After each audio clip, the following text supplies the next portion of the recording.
Assalamualaikum warahmatullahi wabarakatuh.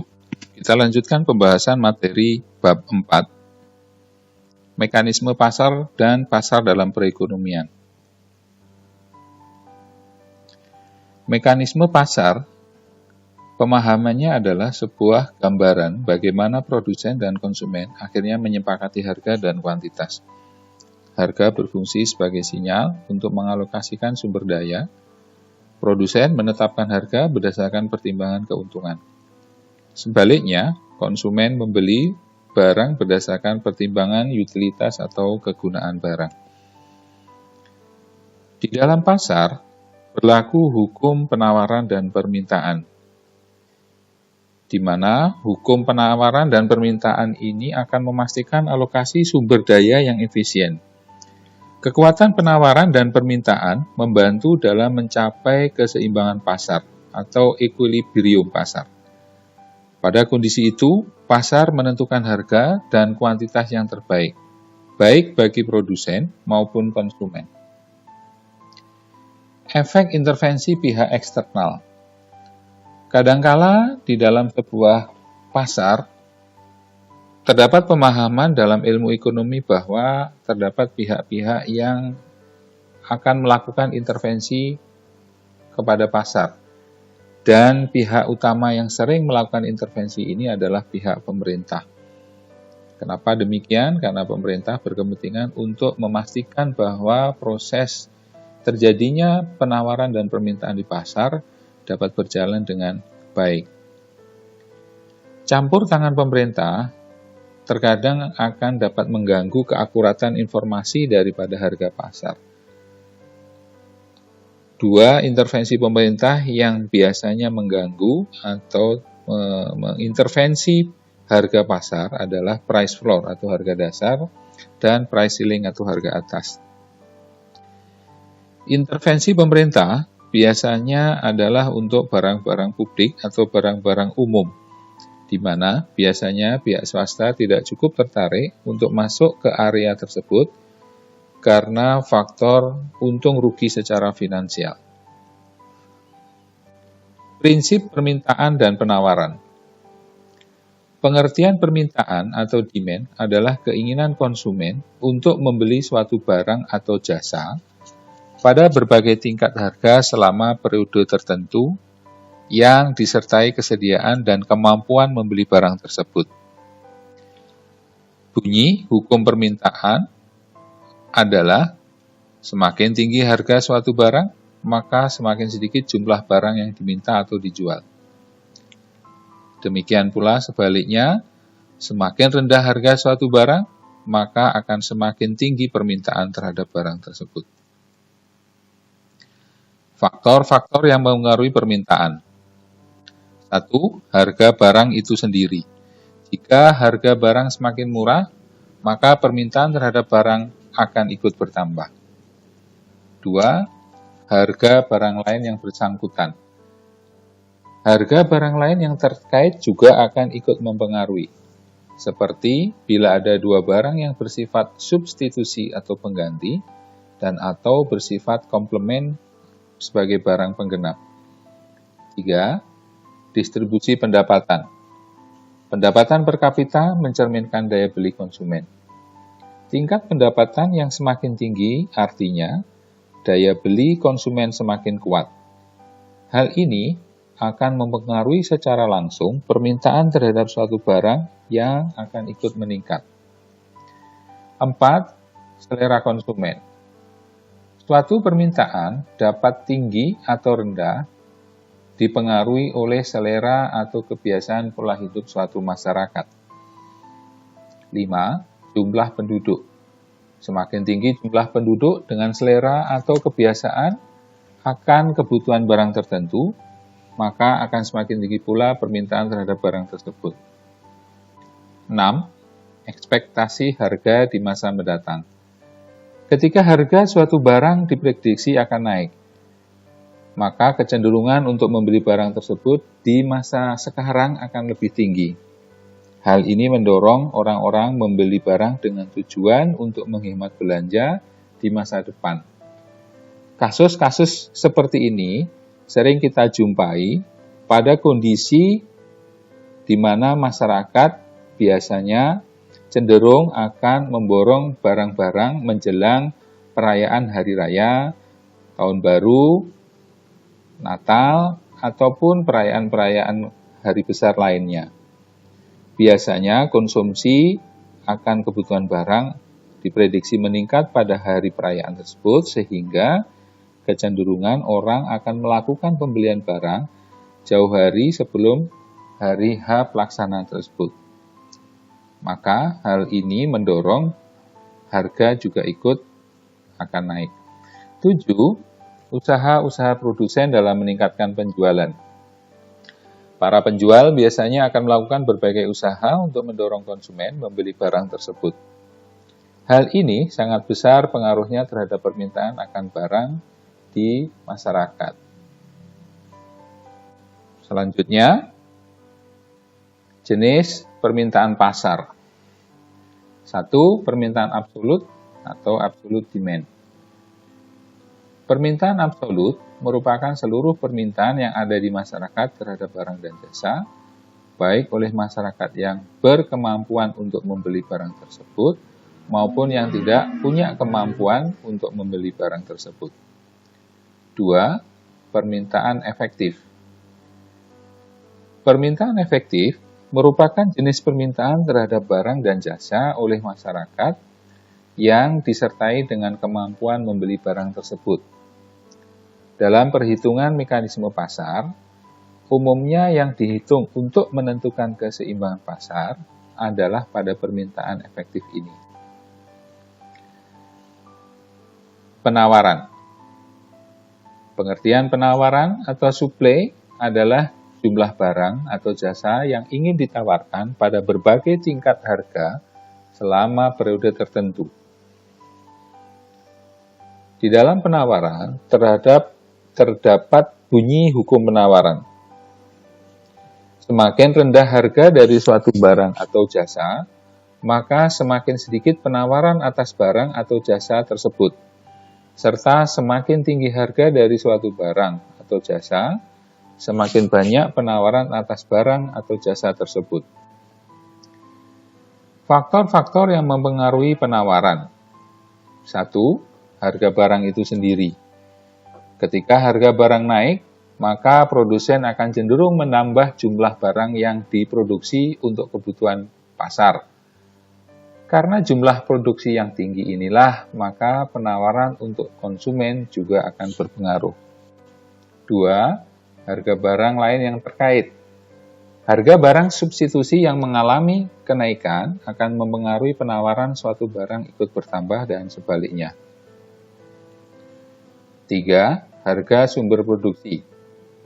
Harga faktor produksi yang mengalami kenaikan menyebabkan perusahaan memproduksi output lebih sedikit dengan jumlah anggaran yang tetap. 4. Harga produksi sendiri, yaitu kenaikan harga input akan berpengaruh langsung terhadap biaya produksi. Biaya produksi yang meningkat akan menyebabkan produsen mengurangi hasil produksinya, sehingga membuat penawaran barang menjadi berkurang. 5. Teknologi produksi. Kemajuan teknologi dapat berpengaruh pada penurunan biaya produksi serta terciptanya barang-barang baru. Hal ini menyebabkan kenaikan penawaran barang yang terjadi pada masyarakat. 6. Jumlah pedagang atau penjual.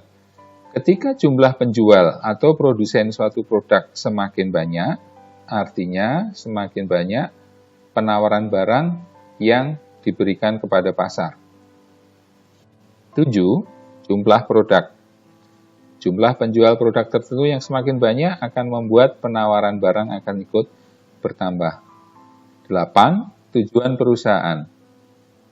Tujuan perusahaan yang ditetapkan sebagai optimasi laba dan bukan pada hasil produksi akan membuat tiap produsen tidak berusaha memanfaatkan kapasitas produksinya secara maksimum.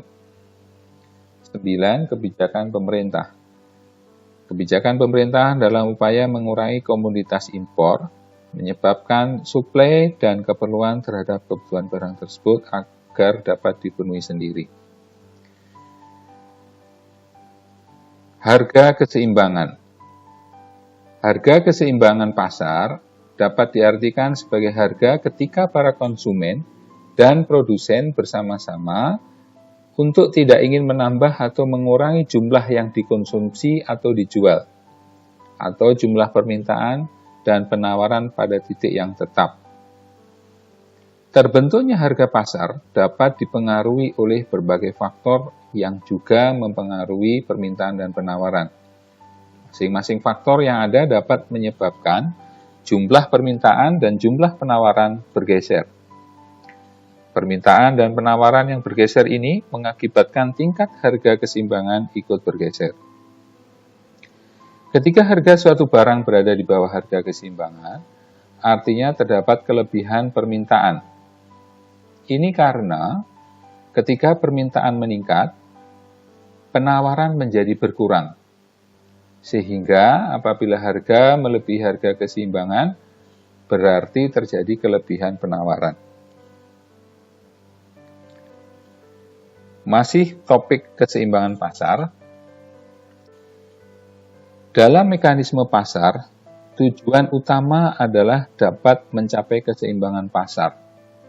Pasar dapat mencapai keseimbangan atau equilibrium ketika kuantitas barang yang diminta sama dengan kuantitas barang yang ditawarkan, dan tidak terdapat kekuatan internal yang menyebabkan perubahan tersebut. Pada kondisi inilah akan dicapai harga yang seimbang. Harga keseimbangan dapat terbentuk ketika terjadi kesepakatan antara penjual dan pembeli pada tingkat jumlah barang tertentu. Dalam pasar yang kompetitif, harga keseimbangan ditentukan oleh adanya interaksi dari semua pembeli dan penjual yang ada di pasar untuk kebaikan bersama. Namun, ada perubahan harga yang mungkin terjadi karena berbagai variabel yang terjadi di pasar. Adanya perubahan harga barang itu sendiri, pada dasarnya dapat berpengaruh pada perubahan jumlah barang yang diminta. Kegagalan pasar. Kondisi pasar dapat mengalami ketidakseimbangan ketika semua asumsinya terpenuhi.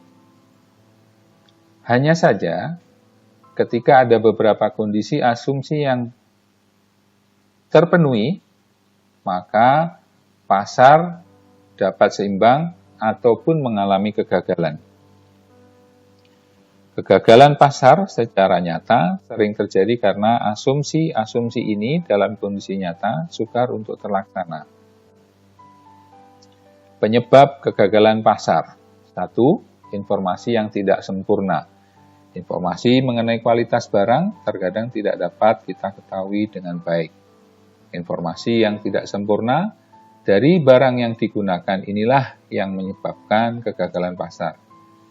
Sebagai contoh, jika kita ingin membeli komputer, kita mungkin bukan orang ahli dalam komputer atau IT, sehingga barang yang kita beli terkadang tidak sesuai dengan yang kita butuhkan. 2. Daya monopoli. Di suatu pasar produk tertentu, ada kalanya hanya terdapat satu produsen yang menguasai pasar tersebut. Kondisi ini terjadi ketika produsen lain tidak mampu bersaing dengan produsen tersebut secara imbang. Akibatnya, kemampuan monopoli ini membuat barang yang diproduksi lebih sedikit dan hanya terfokus pada satu produsen saja. 3. Eksternalitas adalah nilai keuntungan atau kerugian yang dinikmati atau diderita pelaku ekonomi yang diakibatkan tindakan pelaku ekonomi lainnya. Contohnya, limbah yang dihasilkan suatu pabrik membuat lingkungan tercemar. Kondisi ini sudah barang tentu merugikan masyarakat sekitar, sehingga menimbulkan biaya sosial yang besar pula. Biaya kerugian inilah yang disebut sebagai biaya eksternalit. Bentuk pasar. 1. Menurut segi fisiknya, pasar dapat dibedakan sebagai pasar tradisional, pasar raya, pasar abstrak, pasar konkret, toko swalayan, toko serba ada. Berdasarkan jenis barang yang dijual, banyak sekali terdapat jenis pasar, ada pasar ikan, pasar barang elektronik, perhiasan, bahan bangunan, pasar buah, dan sebagainya. 3. Menurut struktur pasar, penggolongan produsen kepada beberapa bentuk pasar berdasarkan pada ciri-ciri seperti jenis produk yang dihasilkan, banyaknya perusahaan dalam industri, mudah tidaknya keluar atau masuk ke dalam industri, dan peranan iklan di dalam kegiatan industri tersebut. 4. Pasar persaingan sempurna, yaitu satu kondisi atau satu bentuk interaksi antara permintaan dengan penawaran, di mana jumlah pembeli dan penjual sedemikian rupa banyaknya atau tidak terbatas. Ciri-ciri pokok dari pasar persaingan sempurna ini adalah 1. Jumlah perusahaan dalam pasar sangat banyak. Produk barang yang diperdagangkan serba sama. Konsumen memahami sepenuhnya keadaan pasar. Tidak ada hambatan untuk keluar masuk bagi penjual. Dan pemerintah tidak campur tangan dalam proses pembentukan harga. Penjual atau produsen hanya berperan sebagai price taker atau pengambil harga. 5. Pasar persaingan tidak sempurna terdiri dari pasar monopoli, yaitu suatu bentuk interaksi antara permintaan dan penawaran, di mana hanya ada satu penjual atau produsen yang berhadapan dengan banyak pembeli atau konsumen. Ciri-ciri dari pasar monopoli adalah hanya ada satu produsen yang menguasai penawaran. Tidak ada barang substitusi atau pengganti yang mirip atau close substitute. Produsen memiliki kekuatan untuk menentukan harga. Tidak ada pengusaha lain yang bisa masuk pasar tersebut karena ada hambatan berupa keunggulan perusahaan. Penyebab terjadinya pasar monopoli. 1. Ditetapkannya undang-undang perusahaan seperti PT Pos dan Giro, PT PLN. 2. Hasil pembinaan mutu dan spesifikasi yang tidak dimiliki oleh perusahaan lain, sehingga lama-kelamaan timbul kepercayaan masyarakat untuk selalu menggunakan produk tersebut. Hasil cipta atau karya seseorang yang diberikan kepada suatu perusahaan untuk diproduksi yang kita kenal dengan istilah hak paten atau hak cipta. 4. Sumber daya alam. Perbedaan sumber daya alam menyebabkan suatu produk hanya dikuasai oleh suatu daerah tertentu, seperti timah dari Pulau Bangka, emas dari tambang Freeport. 5. Modal yang besar, berarti mendukung suatu perusahaan untuk lebih mengembangkan dan menguasai terhadap bidang usaha. B. Pasar oligopoli. Kalau yang A tadi pasar monopoli, sekarang pasar oligopoli, yaitu suatu bentuk interaksi permintaan dan penawaran, di mana terdapat beberapa penjual atau produsen yang menguasai seluruh permintaan pasar. Ciri-ciri dari pasar ini adalah 1. Terdapat beberapa penjual atau produsen yang menguasai pasar. Barang yang diperjualkan dapat homogen dan dapat pula berbeda corak. Seperti contohnya air minum kemasan. 3. Terdapat hambatan masuk yang cukup kuat bagi perusahaan di luar pasar untuk masuk ke dalam pasar tersebut. 4. Satu di antaranya, para oligopolis ini merupakan price leader, yaitu penjual yang memiliki pangsa pasar yang besar. Penjual ini memiliki kekuatan yang sangat besar untuk menentukan harga, dan para penjual lainnya harus mengikuti harga tersebut. Pasar duopoli, yaitu suatu pasar di mana penawaran suatu jenis barang dikuasai oleh dua perusahaan. Contohnya, penawaran minyak pelumas dikuasai oleh Pertamina dan Shell. Monopolistik adalah suatu bentuk interaksi antara permintaan dengan penawaran, di mana terdapat sejumlah besar penjual yang menawarkan barang yang sama. Contoh, produk sabun memiliki keunggulan misalnya untuk kecantikan, kesehatan, dan lain-lain. Ciri-ciri pasar monopolistik ini adalah: 1. Terdapat banyak penjual produsen yang berkecimpung di pasar. 2. Barang yang diperjualbelikan merupakan differentiated product atau produk yang berlainan. 3. Para penjual memiliki kekuatan monopoli atas barang produk sendiri. 4. Untuk memenangkan persaingan, setiap penjual aktif melakukan promosi atau iklan. 5. Keluar masuk pasar, barang atau produk relatif lebih mudah. D. Pasar monosopni adalah suatu bentuk interaksi antara permintaan dan penawaran, di mana permintaannya atau pembeli hanya satu perusahaan.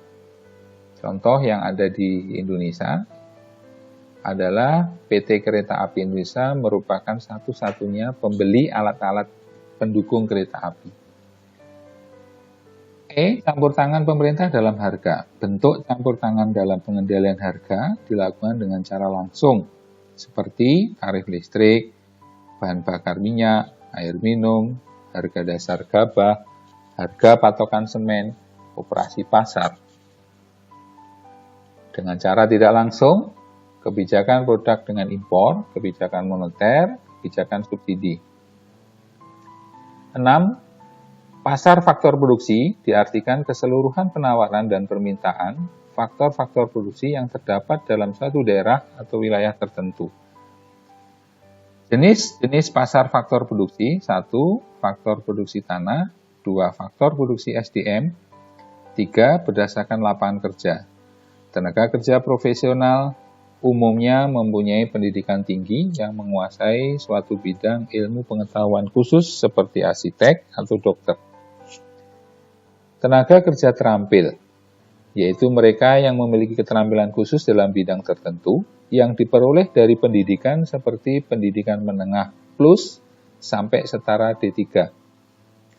Tenaga kerja biasa adalah mereka yang tidak memerlukan keterampilan khusus dalam melaksanakan pekerjaannya, seperti nelayan, tukang gali sumur, tukang gali tanah, dan sebagainya. Teori upah tenaga kerja. Upah tenaga kerja. A. Upah nominal. Sejumlah upah yang dinyatakan dalam bentuk uang yang diterima secara rutin oleh para pekerja. Upah real. Kemampuan upah nominal yang diterima oleh para pekerja jika ditukarkan dengan barang dan jasa, yang diukur berdasarkan banyaknya barang dan jasa yang bisa didapatkan dari pertukaran tersebut. 2. Upah tenaga kerja menurut kodrat, yaitu upah yang cukup untuk pemeliharaan hidup pekerja dengan keluarganya. Upah tenaga kerja menurut harga pasar, yaitu upah yang terjadi di pasar dan ditentukan oleh permintaan dan penawaran. Pasar faktor produksi sumber daya modal. Pengertian modal adalah setiap barang yang memberikan suatu pendapatan bagi pemiliknya tanpa ia bekerja. Modal juga disebut tiap-tiap hasil produksi yang digunakan untuk menghasilkan produk selanjutnya. Sumber daya modal dapat diklasifikasikan sebagai berikut. 1. Menurut sifatnya, terdiri dari modal lancar, yaitu modal yang hanya dapat digunakan satu kali dalam proses produksi, seperti bahan baku dan bahan mentah. Modal tetap, modal yang dapat digunakan lebih dari satu kali dalam proses produksi seperti mesin, peralatan, tanah, gedung. Modal menurut fungsinya. 1. Modal individu, yaitu modal yang digunakan oleh individu sebagai sumber pendapatan sekalipun pemiliknya tidak ikut dalam proses produksi. Contohnya adalah pemilik taksi. 2. Modal masyarakat, yaitu modal yang digunakan oleh masyarakat dalam menghasilkan barang dan jasa, seperti kendaraan umum. Modal menurut bentuknya. 1. Modal abstrak, yaitu modal yang tidak berbentuk fisik, tapi sangat menentukan hasil produksi seperti keahlian seseorang. 2. Modal konkret, modal yang fisiknya ada dan dapat dilihat seperti mesin, peralatan, dan sebagainya. Pasar uang. Pengertian pasar uang adalah keseluruhan permintaan dan penawaran dana atau surat berharga yang mempunyai jangka waktu tertentu dan dapat disalurkan melalui lembaga-lembaga keuangan resmi. Fungsi pasar uang mempermudah masyarakat memperoleh dana jangka pendek untuk membiayai modal kerja atau keperluan jangka pendek lainnya. 2. Memberikan kesempatan masyarakat berpartisipasi dalam pembangunan. 3. Menunjang program pemerataan pendapatan bagi masyarakat. Macam-macam transaksi yang terdapat di pasar uang. 1. Pasar uang antar bank, yaitu transaksi untuk menyerahkan sejumlah kelebihan dana dari suatu bank kepada bank yang lain. 2. Sertifikat Bank Indonesia atau SBI adalah jenis surat berharga yang dikeluarkan oleh Bank Indonesia ditujukan untuk dibeli oleh bank umum.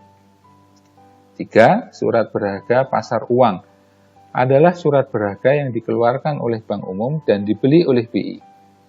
Tujuannya untuk meningkatkan likuiditas bank umum dan menekan laju inflasi.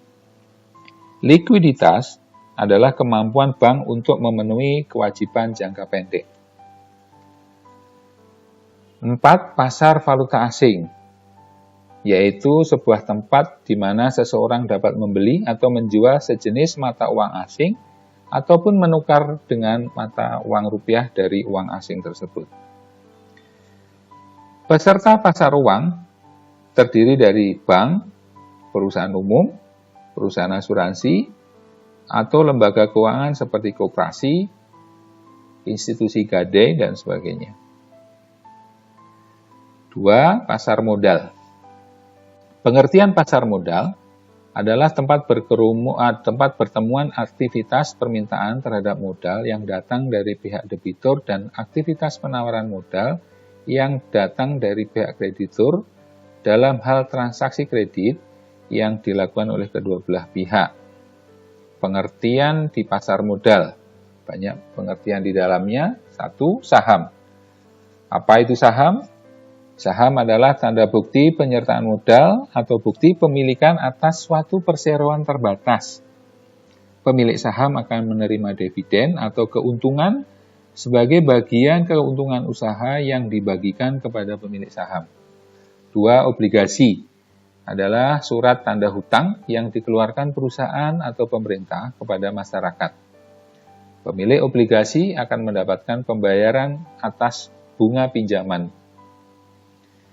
C. Sertifikat PT Dana Reksa adalah surat berharga pengganti dari suatu surat berharga atau sekumpulan surat berharga lainnya. Manfaat pasar modal. Dengan adanya penambahan modal, memungkinkan perusahaan dapat lebih meningkatkan kegiatan usahanya. Dengan adanya penyaluran modal kepada pihak lain, memungkinkan para pemilik modal mendapatkan keuntungan dari modal yang dipinjamkan. 3. Penambahan modal mendorong peningkatan produksi perusahaan dan memperluas lapangan kerja. 4. Meningkatkan penyediaan kebutuhan masyarakat akan barang dan jasa. 5. Dapat meningkatkan pertumbuhan ekonomi. Fungsi bursa efek. 1. Sebagai sarana badan usaha untuk mendapatkan tambahan modal. 2. Sebagai sarana pemerataan pendapatan. 3. Memperbesar produksi dengan modal yang didapat untuk meningkatkan produktivitas. 4. Menampung tenaga kerja. 5. Memperbesar pemasukan pajak bagi pemerintah. 3. Pasar tenaga kerja adalah suatu wadah atau lembaga yang diorganisasikan pemerintah secara teratur untuk mempertemukan permintaan dan penawaran tenaga kerja. Fungsi pasar tenaga kerja ini adalah diantaranya memberikan kemudahan pencari kerja memperoleh pekerjaan dengan cara yang tertib dan aman. Memberi kemudahan kepada pemberi kerja mendapatkan tenaga yang sesuai dengan syarat yang dibutuhkan. Mempermudah pemerintah memperoleh data-data lengkap mengenai ketenaga kerjaan. Perluasan lapangan kerja juga dapat memperhatikan harkat dan martabat bangsa dan negara. Dan yang paling penting juga, fungsi pasar tenaga kerja ini adalah untuk pemasukan devisa. Pasar komoditi. Pengertian pasar komoditi adalah tempat dipertemukannya aktivitas permintaan dan penawaran barang, dalam hal ini barang-barang yang akan diperjualbelikan di bursa. Jenis pasar komoditi ada Bursa Komoditi Indonesia atau KBI berupa kegiatan ekspor non-migas. 2. Perdagangan fisik dan perdagangan berjangka. Perdagangan fisik adalah transaksi jual-beli yang dilakukan oleh penjual dan pembeli, di mana setelah penjual dan pembeli mencapai kesepakatan, penjual akan menyerahkan secara fisik kepada pembeli. 2. Perdagangan berjangka. Maksudnya adalah di mana suatu transaksi perdagangan yang telah disepakati pembeli dan penjual, serta penyerahan barang yang diperjualkan disepakati pada waktu yang telah ditentukan bersama. Selain itu, dalam kesepakatan ini dinyatakan bahwa pembeli akan membayar di muka harga pembeliannya berdasarkan harga perakiraan dan menunggu penyerahan barang sampai saat jatuh tempo. Kegiatan pembelian tersebut dalam dunia usaha selanjutnya dikenal dengan nama pembelian kontrak. Demikian pembahasan kita tentang materi yang sudah kita sampaikan, dan kita akan ketemu lagi dengan pembahasan materi-materi selanjutnya.